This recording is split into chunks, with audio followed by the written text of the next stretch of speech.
Hello and a very warm welcome to yet another edition of The Real Talk. How is the new year treating you so far? Is it a good one?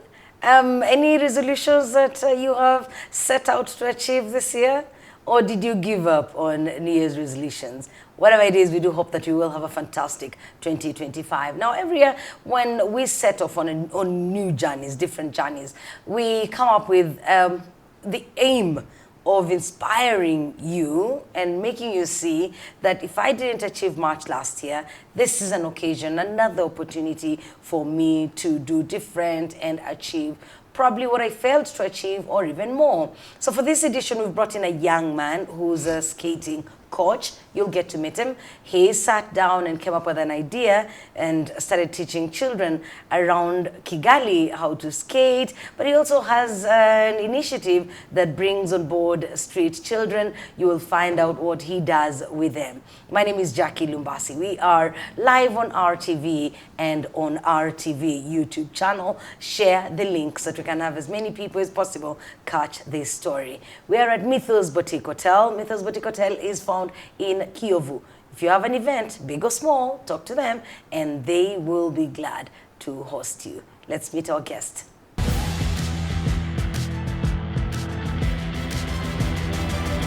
Welcome to the show. Use the hashtag #TheRealTalk and let's have a conversation. If you send me a message online, I will respond to you. Our guest is Theogene Izabayo. Theo, welcome to The Real Talk.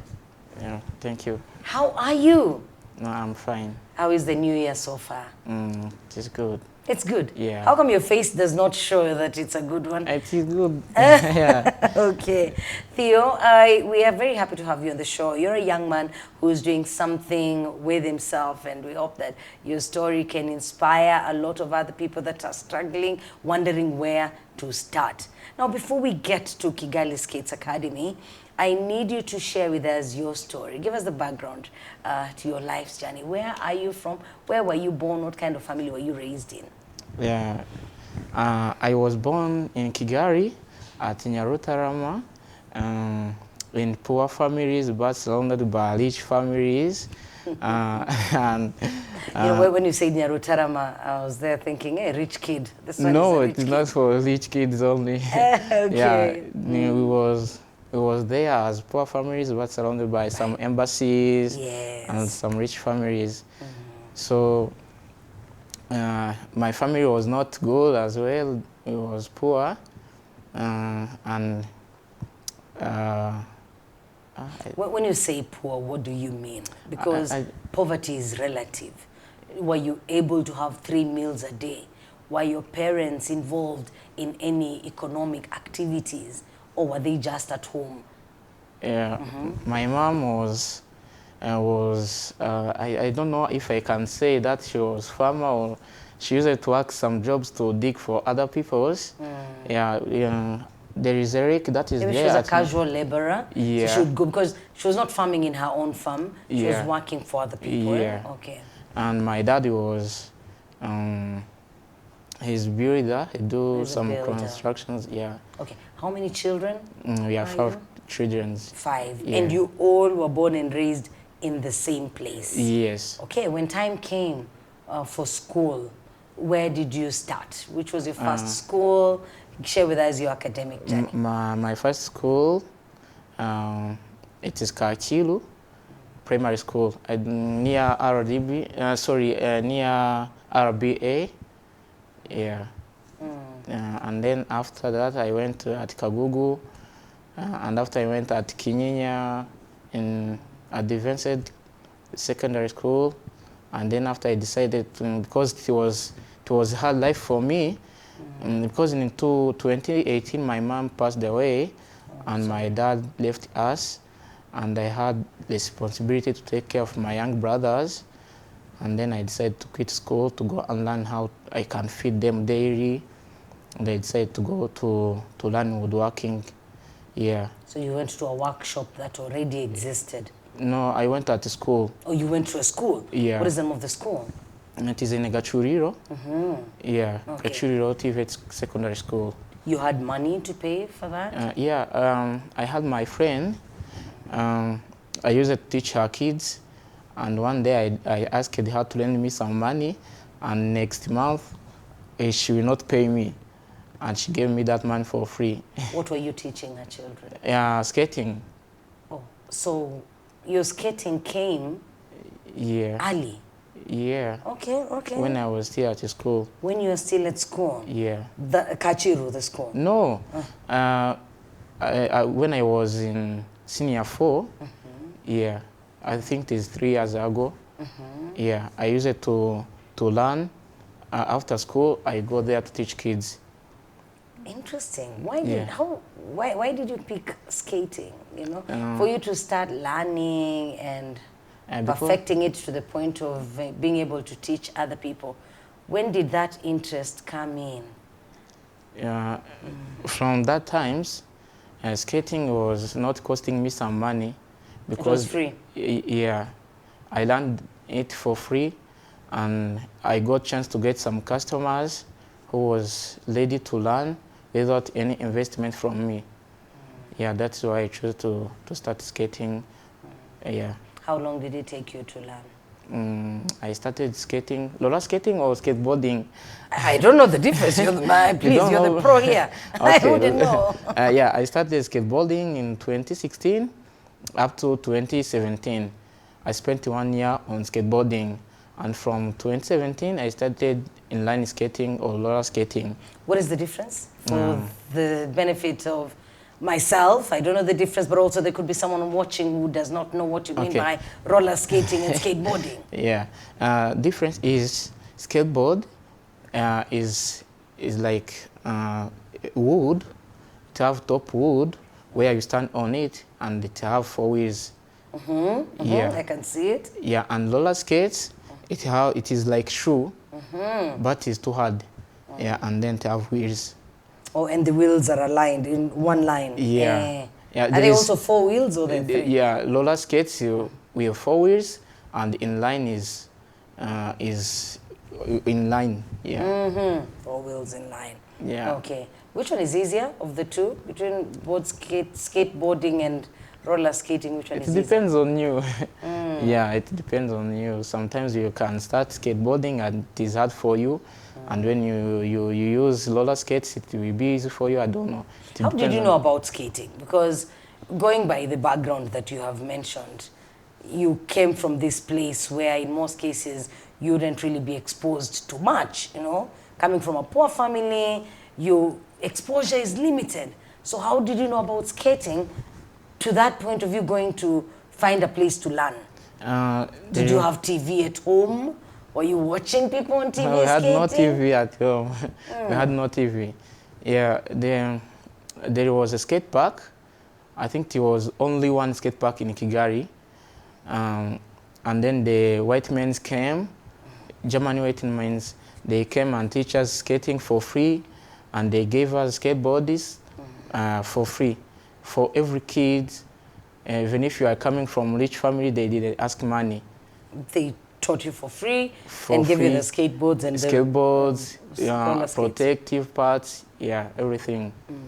Yeah, and sometimes they gave us some other language skills like Dutch, but I don't remember because they spent few years. Yeah, they spent few years in Rwanda and they destroyed the park.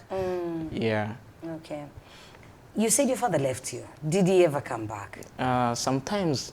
He came back. Yeah. When he left, where did he go? When my mom passed away, in those days, we was hearing that my dad have another wife.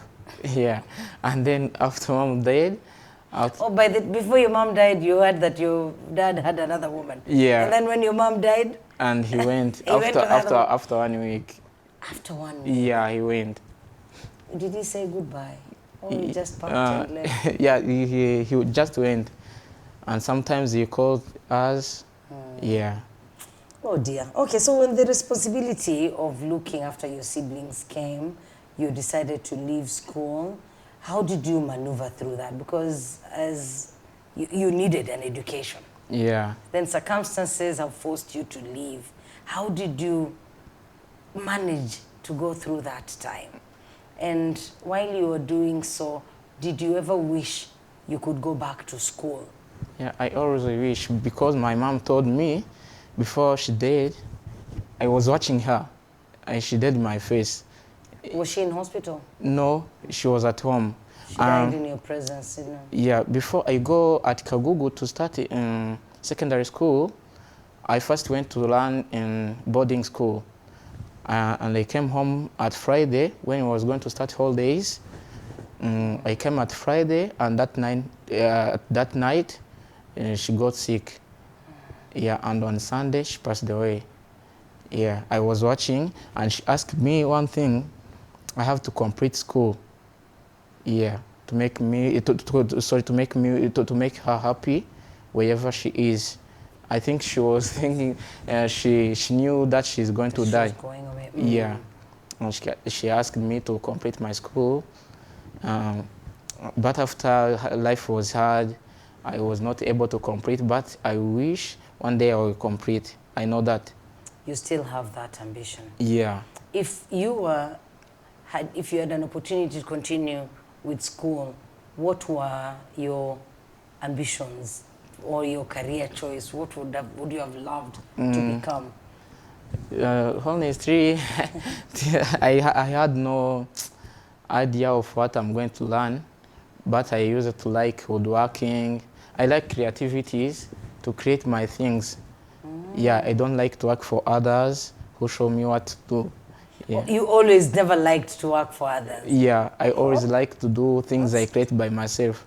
That is very nice. Some of us went to school in order to work for other people. Yeah. You decided early you're not going to work. But when I go there, I will learn how to do business. Yeah. So you went to this TVET, the school in Gachuriro. How long were you there? 1 year. One year. Only 1 and within year. the 1 year, you had learned a lot. Yeah, in 1 year, I think it was talent was included. Okay. Yeah, because when I reached there, I was on the level of some guys who spent two years there. Yeah. All right. Yeah, and sometimes I go to teach from scratch. Yeah, and sometimes I go there to teach others. Yeah, I go there to teach others. Yeah. The little skills that you had, where did you learn them? I don't know. I just went in workshop. Were you making things at home? Did you have Yeah. wooden stuff that you had made for yourself at home? When I was in P4, I made shoe rack by myself. Yeah, without any skills about wood. What? Yeah. P4, you're about 10. Yeah, 10, about 10, 11. 12, yeah, between those years. Yeah. Yes. Wow. Where are your siblings today? What are they doing? And are you still looking after them? My younger brother next to me, he's learning woodworking, but he's not in 1 year program. He will keep doing that in universities. Okay. Yeah. And my other brother, he's at school, he's little. Oh, he's little. Yeah. All right. So tell us about starting Kigali Skates Academy. How did that thought appear to you, and how was it starting off? Where did you get the money to? It's a business, so how did you start it? Where did the capital come from? I can say that I had many capital, a lot of capital. You didn't have a lot of capital? No, I didn't. Okay. Yeah. I got idea, but before it was not Kigali Skates Academy. It was... Take us back. Let me know. You're going to tell the story. So what was it before? Yeah, it was Unity. It was COVID COVID period, eh? period. Yeah, we was not allowed to go in stadium to play skating. Yeah, because skate park was already closed. It was destroyed to expand the golf parking. Skate park was down in Nyarutarama. Yeah. Near the golf club. Yes. After destroying that, we went at stadium. After we was not able to go back in stadium because COVID period. Yeah.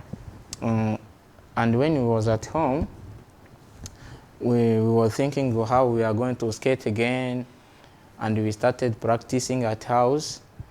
in small house. It was too small. Yeah, we started practice, and we decided to not go back in other teams with my brother. They are younger brothers, and we decided to start our team. When it was You and your brothers. yeah, 3 of you. yes, You all knew how to skate. You all, yeah. Okay.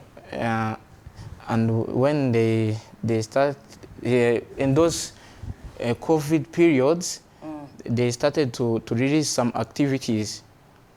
Oh yes, slowly by slowly. They allowed activities Yeah. gradually. Yeah, and then Sporting activities, I think, but those fast.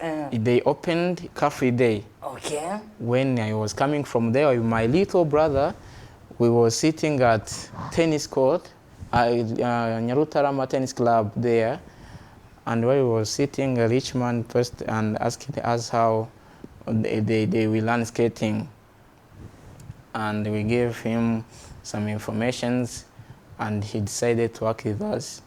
And A rich man. Yeah. What made you think he was rich? He's The way he looked, eh? Yeah. Or and the car he was driving? No, he was not in a car. He was walking. And he had his outfits, Was his rich. perfume. Yeah, he was rich. Yeah.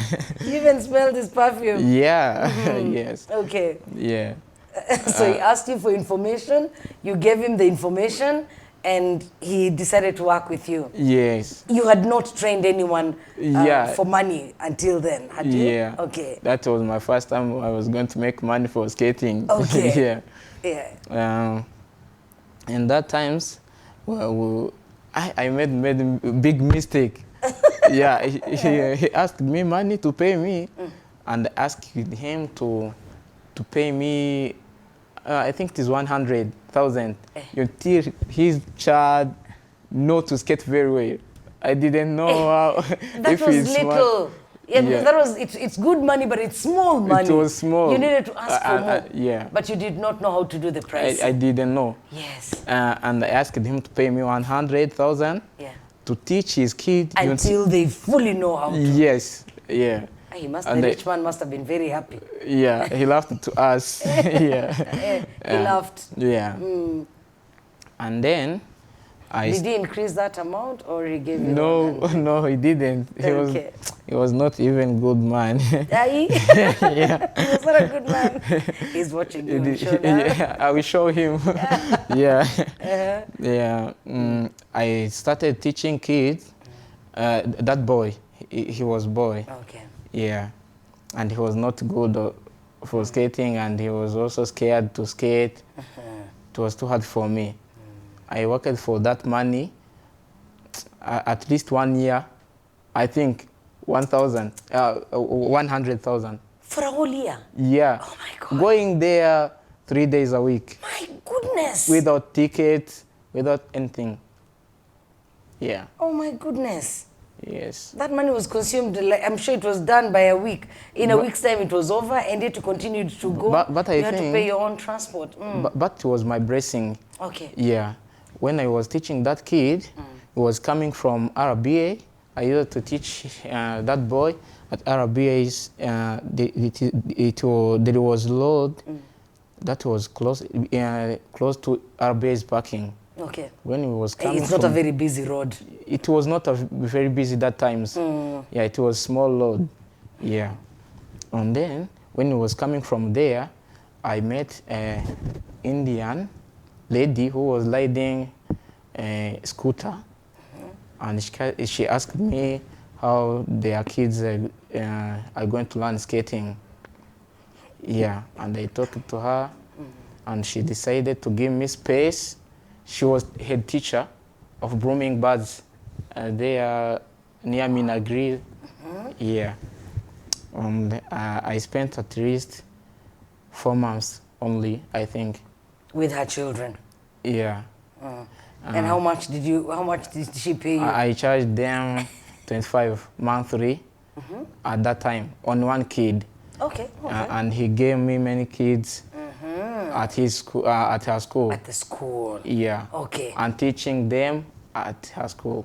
Oh, That was good. Yeah, it was better for me. That's why I told you it was a It was blessing. a blessing. Yeah. Yes, that's true. Sometimes you look at something and you think it's a very bad thing, and Yeah. yet through that job that did not pay you very well, Yes. you got another one Another that was job. now better, and I'm Yes. sure it opened more doors. Yeah. Let's take a short break. We will be back. We are with Theogene Izabayo. He's a coach and founder of Kigali Skates Academy. I don't know if you know what skating is. I would watch them on TV for the longest time. I didn't even know what that sport was called.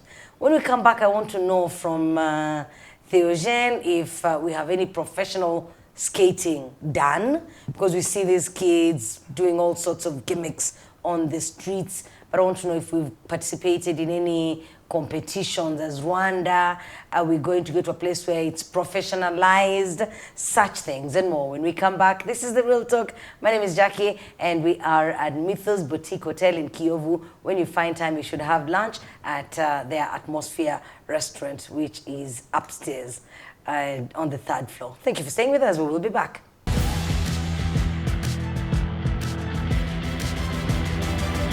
Welcome back. Thank you for staying with us on The Real Talk. If you have just joined us, we are talking to Theogene. Theogene is a coach and founder of Kigali Skates Academy. If you never knew there was a skating academy, or is it Skates Academy in Rwanda, now you know. Theogene, skating is a well-known sport. How do we run it in Rwanda? Do we have an association? Do we have a professional way of running skates? You run the academy. Have you groomed any sportswomen and men that can represent us in the Olympics or global skates competitions? Have you done that? And if we have not professionalized it, if we're not participating in competitions around the world, what is stopping us? We have federation of skating. There's a federation. Yeah, there's a federation, but it was not, it got certificate of world skates last year. Oh, 2024. Yeah. Yes. Okay. Yeah. That's very new. So it means after the certificate is when you can now send people to participate in competitions. Yeah. Okay. Globally. Yes, global competitions. Yeah. Yeah. Do we have any competitions organized in Rwanda? In Rwanda, it is very small competitions. They don't allow. In 2024, we prepared the competition, and we asked them to lend us one load in Car-Free Day. Who did you ask? Government. Okay. Kigali. The city. Yeah. And they decided to not give us that space. I think in Rwanda, skating is still down. It's undermined, Yeah. not looked at as a serious sport. Yes. Yeah. That's why I'm working hard to raise it. Exactly. I Yeah. wanted to say that. You're doing a good job talking about it and bringing on board different people, because that way it will get seen and recognized. Then you never know where we will go in future. Yeah. How many children would you say you have trained so far? All kids I trained, Yes, a rough number, if you can just give me a rough number. there are many kids. Yeah, sometimes I train kids and then they go back in their countries. Okay. Yeah, most the kids I teach are not Rwandans. Yeah. Or they're foreign children, so they go back. Do you work with other people? Are you the only trainer and coach, or do we have others? Yeah, I have others. My brothers help me, and they have another coach beside me. Yeah. Okay, so when you started the Unity skating, were you charging people for that? For poor peoples, if you was able to buy materials like protective gears and skates, I was teaching for free at that times. Yeah. I like the way you say poor people. Yeah, poor people, yeah. Because So you're insisting on poor people. Yes. That classification. Yeah, it is not classification.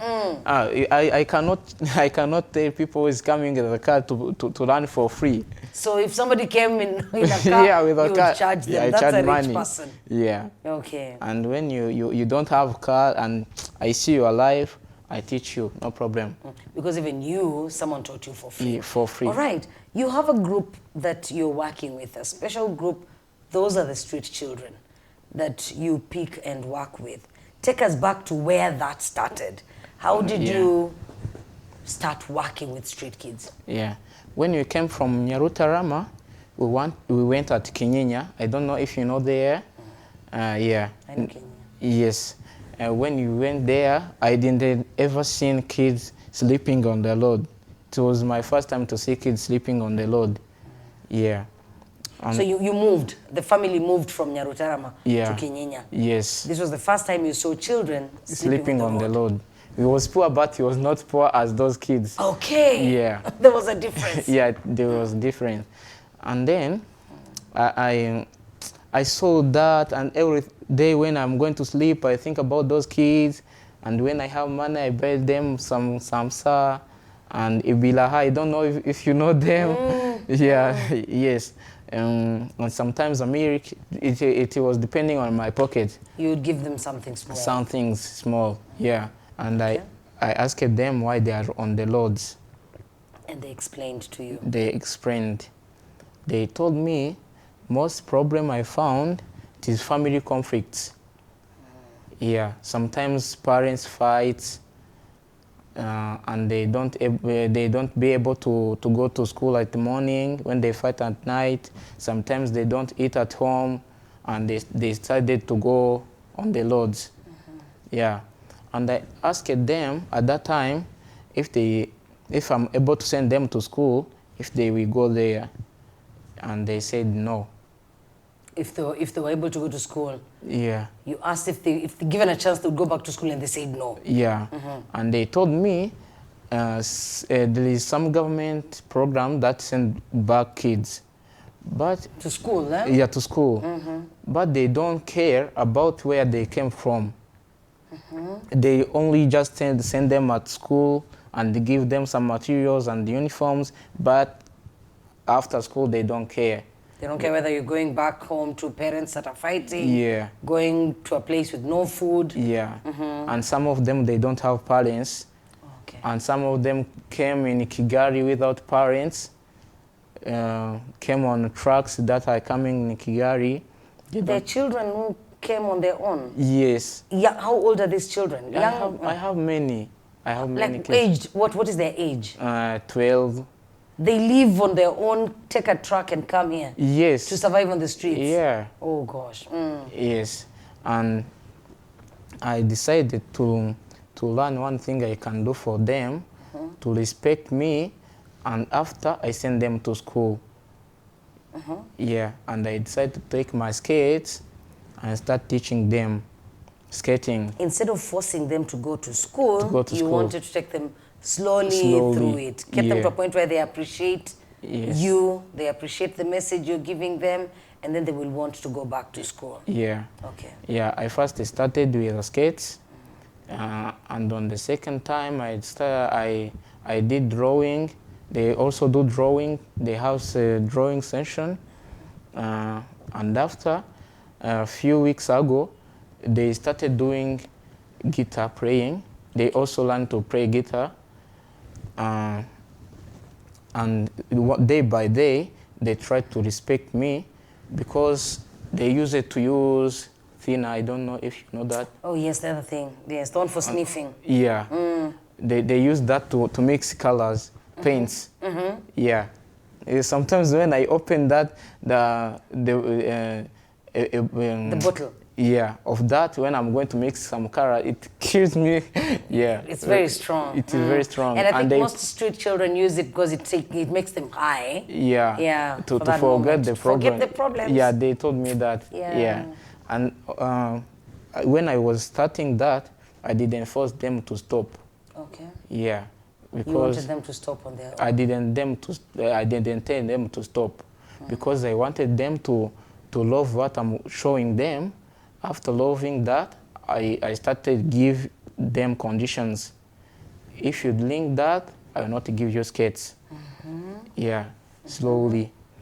And on Monday this week, we started teaching them to write, to speak. You and who? Yeah, I have my friend. She's Indian. Yeah, she gave me her kids to start skating, She lives in a Vision City, and she asked me about kids, and she said that she was a teacher in her country, and she wished to come and teach kids. Wow. Yeah. So you teach with her. Do you do this from an enclosed place? Do you have a building where you teach them from? And how many street children do you have under your care at the moment? For now, I have 15. For now, 15. Yeah. Do you teach them from an open space or an enclosed space? I have small space I use. There at Kinyinya. I talked to sales leader, and she gave us there. Wow. Yeah. Are the children changing? They are changing. Are you seeing them get better? Yeah, they are changing. Wow. Yeah, because for now, when I meet them at Lord's having thinner bottles, they throw them away. When they see you? Just seeing me, and someone came and say, they call me, I have another nickname. I told you, Mono. Yeah. You didn't tell me the nickname. Mono is your nickname. On my wooden craft. The wooden, yes. Yeah, it is Mono wooden craft. Yeah. So that's your when nickname. someone come and say Mono, they throw away. They hide it. Yeah, they hide or spray them. Okay. Yeah. Wow. That is making some difference. Wow. Yeah. You know, that's commendable. I appreciate you for that. A lot of us don't really notice that there are people who need our help.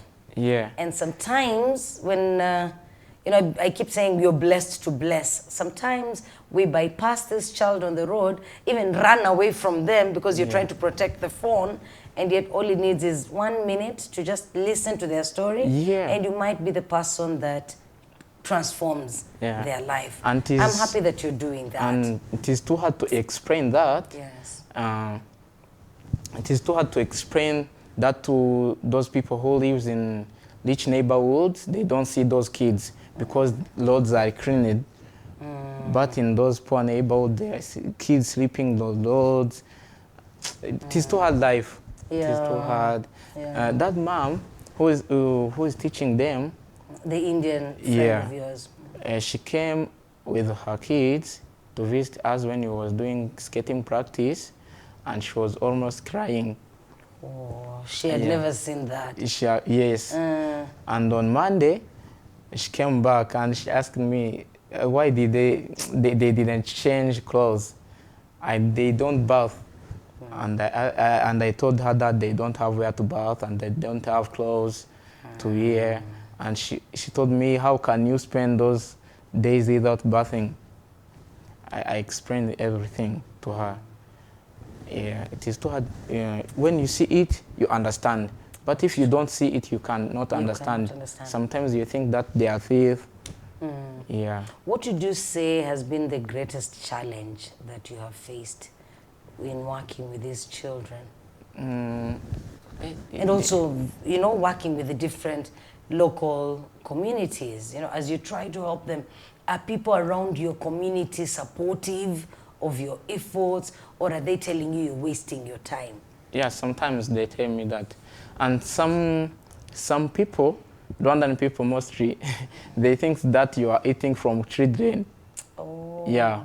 When you're trying to help them. Yeah, when say you're scheming. Yeah. You're going to eat through these children. Yes. And they say that when they see those people coming to visit us, they say that I'm collecting some money from them, and then I give them some milk and food. Sometimes I cook for them the rest of and the money. keep the rest. But many times I invest my money to them. Because even what you get from people that come to visit is not enough. Yeah, it's not. It's not enough. Yeah, because some of them, they don't have parents. Even one parent, they depend on you 100%. Yeah. Yeah. And I'm not able to give them their shelter, a house to stay in. Yeah, because I was going to ask, when you say that you have gotten a small place where you're teaching them from, do they sleep there? When the day ends and you're all going to different places, do these children go back to the street, or are you putting them somewhere to sleep? No, I don't have somewhere to put them. So after teaching them, they go back to street. And they go sleep there? Sleeping there. Yeah, I don't have anything to do about that. You can't help them. Yeah, I do. Do you provide meals during the day? When people walk in to visit, support you, is it enough to at least give them a meal in a day? Sometimes when I got money, it depends on that day. When we are doing practice and I have money, I try to give them some food like milk, samosa, and other things that can feed them that day. And I plan every month, 1 week, last week of month, I cook for them. Yeah, because Where do you get the food? From my pocket. Yeah, from my pocket. And sometimes when I'll visit you. I'll come and eat some of your food. Yeah, no end of problem. this January. Yeah, thank you so much. Yes. Yeah, thank you. Yeah, sometimes I cook for them. Yeah. And another problem I made, when there is rich people come to us, or those foreigners, they don't think that it is so hard to explain that they eat little food. No, Yeah. the guests. Yeah, on their home, they only eat fruits. Sometimes they think that they can feed the kids fruits. Because at home they are on a diet, so they think they will apply the same to these children. And yet these children want real food. They need real food. Not a small salad. Yes. There's no room for fine dining. And I cannot tell them that they are bringing small food. You just accept what you've been given. I cannot tell them. Yes. And because those kids, some of them, they don't have discipline. Yeah, I'm still trying to teach them. Sometimes they bring some like bread without juice, and they start laughing at them. The children. Yeah.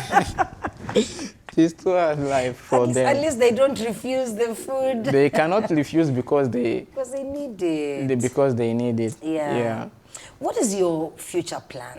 You know, you have the wood business that you're doing. Yes. Do you employ some people? Yeah. At the carpentry shop, Yes. you have some people that you employ. Yeah. Share with us. Maybe someone is watching and they're looking for furniture. What do you do at the workshop? I do furnitures, wooden jewelries, like earrings.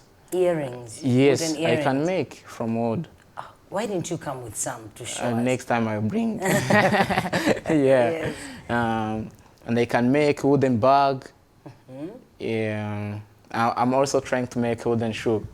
Interesting. Yeah. Do you make beds and TV stands? Everything from wood and metal I make. You make. Everything. I hope that now you know how to think and price as a businessman. You're not getting 100,000 in a year. Yeah. Do you price better when you make the TV stand? Are you charging what you're supposed to charge? Yeah, I'm not charging a lot of money. I charge just enough for the work. Yeah, enough for work. Yes. Okay. Where do you see yourself in the next 5 years or so, if you have thought that far? With all these things you're doing, you have the Kigali Skates Academy, you have Munu... wooden clouds. Wooden Clouds. Wooden clouds, and then you've got your initiative with the street children. What is your plan? Because these are scattered efforts. You're doing a lot of things. Yes. How do you hope to reconcile so that in the next 5 years, indeed, the impact is felt, but also for the benefit of the person that is watching, if they want to come in and support, which area do you believe needs more help? If we come in and we get furniture from you, will that help you, enable you to help the street children? Or if we bring clothes and food, is that better? Yeah. If there's any form of support that you're accepting, which one is it? The more thing that needs someone to help is skating. Because, what specifically? For Kigali Skates Academy. Okay. Yeah, because Kigali Skates Academy is the most thing that that will keep connecting me with the kids. Because woodworking makes me busy thinking about woodworking. I be seriously busy. Okay. Yeah. And skates give me chance, like when you order skates and I give you, and when to get old, it go to those kids. So the kind of support you're highlighting is we come and buy the skates, the skating shoes. Or skating shoes, clothes. Okay. Yeah, because kids don't have clothes. They don't change. They can spend 1 year on one clothes. So we come and buy those things from you. That money will go towards supporting the children. Yeah, and books. And as you've said, if the shoes get old and my children can no longer use them, I bring them back to you. You give to the street children. Yes, that's how I do. Yeah. The street children, do you see them going back to school anytime soon? Will they? Yeah, I already have 2 boys I'm going to send by next week. They have accepted? Yeah, I was supposed to send them on this Monday, last Monday.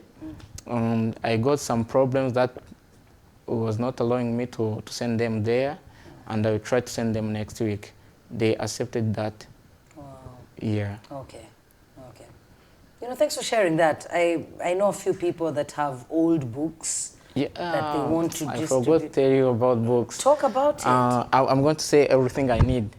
Exactly. Just say whatever you need. You never know. Because someone could be watching and they have books that they want to give away. Yeah. We need the books, pens, pencils, guitars, because they are also learning to play guitars, and other materials that can help them, clothes, shoes, soaps, because you are planning to get somewhere, they will take bath, sometimes food, they don't eat every day. From Monday to Friday, they learn, they get school, and they don't have, sometimes they study while they are sleeping in the class. They are sleeping? Yeah. Because they didn't sleep well the previous night. And they didn't eat. Yeah, they need daily food while they are learning. Yeah, they need the food, and sometimes skates. I think everything that can help kid can bring. If someone has them, they're not using them, they can bring them to you. Yeah. That's okay. And it will be better to us if we got someone's who will help us to teach their kids, because they are not on the same level of learning. So if you can get people to volunteer, teach them, that, you'd be happy. Yeah? Yes, they will be happy. Okay. Yeah, because I have some kids that quitted school, and I have some who did even reach in primary 1. Yeah, those ones have not even started. Yeah, and it's too hard for me and that woman to arrange class. Yeah, that is why I'm looking for others. Okay. Yeah. Thank you. We will soon finish our conversation, and I will appreciate you for making time to come here. But also, you're doing a good job. Keep it up. You know, our help should come from within. We keep saying Africa has lots of problems, but then we find ourselves looking for solutions to those problems from outside. I'm glad that you have identified areas within the community and you're doing something as an individual. Yeah, keep that up. All right, let's have a look at Theo's 6 Qs. This is the real talk.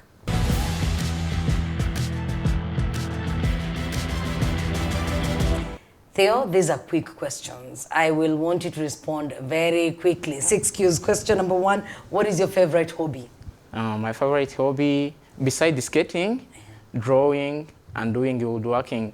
Okay. Yeah. What is the first thing that you do when you wake up in the morning? When I wake up, I just think about businesses. You don't even pray, you don't brush your teeth before you do these things, you're thinking of the business. First thing I do when I wake up, I just looking at and think about business. After that, I pray, and then I do other things. Where do you see yourself in the next 5 years? I'm planning to bring skating program in the school, government schools. Okay. Yeah. You want to make sure you've taken skating to the different government schools? Yeah.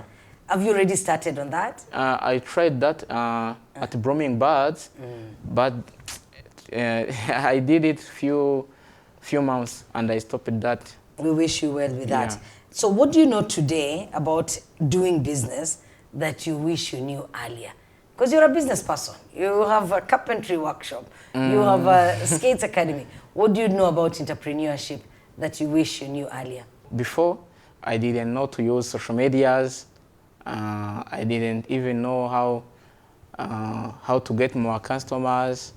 Yeah, and Now you know? Yeah, I know. That's because good. I have many. Yeah. Oh, you have many customers. Yeah. That's good. And then what word describes you best? A single word that describes Theo. I don't know how I can say. When people see me, they call me Umushi. I don't know if you know. What is Umushi? Some Rwanda knows that. Eh. It is part of Rwanda that have some people who loves money, because those people call me that because I do many jobs. You're constantly looking for money. Yeah, So because I do many Umushi. jobs. Yeah. Okay. And then my last question to you is, what would you say to your younger self? You're still a young man, yes, but maybe 5 years younger. The advice you give to the young Theo will be picked by someone who is also young and watching.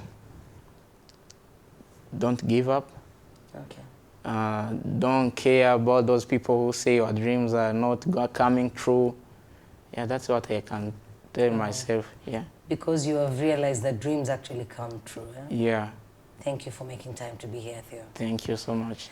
That was The Real Talk. Our guest, a young man, Theogene Izabayo, doing a lot of things. They call him Umushi because he's always, he's always doing something that will bring money, put money in his pocket. I hope that this story has inspired you. What I love most is the fact that Theo has identified gaps within the society. He has seen some people that are in need, and he's helping them within his means. If we all could just identify something that we can do to make a difference in our societies, we would go very far. Thank you for being part of the program. A big thank you to Mythos for hosting us, and please do share the link to the YouTube channel that we are currently live on, so that we have as many people as possible watching the conversation. My name is Jackie. God bless you. We will see you next week.